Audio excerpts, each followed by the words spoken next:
There's something magical about driving a small, lightweight sports car. A low curb weight improves acceleration, improves brake performance, and increases a car's agility. Put simply, light cars are fun to drive. Problem is, there aren't many left in 2023, and as we move further and further towards an electric future, it's getting more and more difficult for car companies to make lightweight sports cars. But there is still at least one left on sale. It is the Mazda MX-5, and it tips the scales at just 1,170 kilograms. By contrast, the new MG Cyberster, which has been unveiled the week we're filming this car, is set to weigh at least 1,850 kilograms. So is the MX-5 the last of its kind then? Well, almost. You can still buy a Porsche 718 Boxster. Problem is, the cheapest one of those is £54,000, and it's £20,000 more than this Homura spec MX-5. Or you could look at the lovely Alpine, but that's over £50,000. Nope, when it comes to affordable, lightweight, open-top sports cars that you can actually buy right now, the MX-5 is pretty much in a class of its own. It's no spring chicken though. The soft-top version was launched in 2015, and this RF version with the Targa-style retractable hardtop was launched in 2016. Question is it still a piece of desirable kit in 2023? And as we move closer to the ban of internally combustion engine-powered vehicles, will manufacturers be able to make anything like this? And will we be sad if they come to an end? It certainly still looks the part, though this zircon sand paint job, new for 2023, does mask some of the little Mazda's graceful curves a bit. Now, one of the downsides of being lightweight and therefore small is that you don't get a very big boot. There's 127 litres in here, which is just about big enough to swallow a suitcase, but if you want to go skiing, think again. Now, I'm 5'4.5". If you are 6 foot, you might find that it's a little cramped in here. However, if you're used to small sports cars, you'll feel right at home. That said, you're not left wanting when it comes to equipment. We've got heated seats, cruise control, an infotainment system with built-in sat-nav, wireless Apple CarPlay integration, and wired Android Auto and climate control, which is operated with real buttons and dials too. No fussy, distracting touchscreens here. Hooray! Oddly though, there's no one-touch operation for the windows on the way up. There is on the way down, but not on the way up. And there are some other quirks too. The BMW style rotary controller, which we like, is just set a little bit further back than you might expect, so it's a little uncomfortable to get to. And the cup holders are in an even stranger position. However, these are the compromises that you make for such a lightweight, compact design.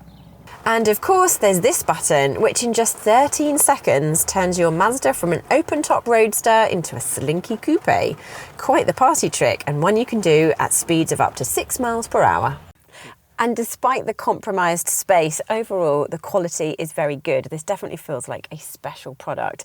It's helped in this one, the Homura spec, with the cream-coloured Napa leather seats and the superb quality Bose sound system, which even has 4 speakers in the headrests.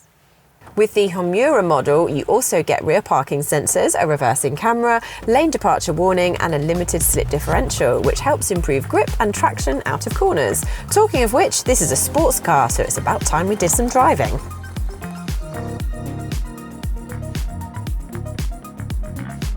You can get the MX-5 and the MX-5 RF with a 132 horsepower, 1.5 litre petrol engine, or a 2-litre engine, which is fitted to this car, and since 2018 it's had 184 horsepower, up from 160, which it used to have before 2018. That might not sound all that much in a world of 300 horsepower hot hatches, but it's enough to get the MX-5 RF to 62 miles per hour in 6.8 seconds. It also delivers its power in a pretty thrilling way. The 6-speed manual gearbox is precise without feeling notchy, and the 2-litre naturally aspirated engine just finds its way going up the rev range in a really smooth, linear way, which is very satisfying. You can get a 6-speed automatic gearbox, however, unless you really need to, we'd recommend sticking with the manual so that you get that extra satisfaction of changing the gears yourself, not to mention it is a little bit quicker. There's clever stuff at work in the chassis too. Not only is the limited slip differential there to help you out, Mazda has recently also introduced a clever bit of tech that actually slightly brakes an inside wheel during cornering, stabilising the car and reducing body roll, especially on bumpy country roads. Combine that with lovely, delicate steering and the Mazda MX-5. It's a hoot to drive on your favourite country B road. The brakes are confidence inspiring too, which is always a good thing on a performance focused car. We also really like this central rev counter, which is large enough to see at a glance. It's no jittery monster on the motorway either. At cruising speeds, it's comfortable, stable and reasonably refined, both roof down and roof up. Although you can definitely hear the wind whistling around the joints and hinges in the roof when it's in its closed position. But that's possibly because your head's physically so close to it. Oh, and one more advantage of low weight, fuel economy, decent fuel economy at that. This car's official fuel economy figures are 40.9 miles per gallon, and we have got close to that. If you go for the 1.5, you might even get 44.8 miles per gallon without really trying that hard for fuel efficiency.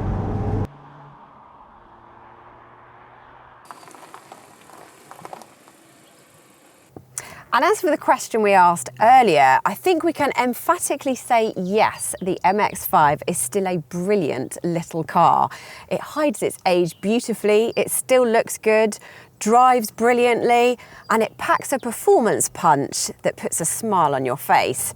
And as for the little part, well, that's a compromise you make for such a lightweight design.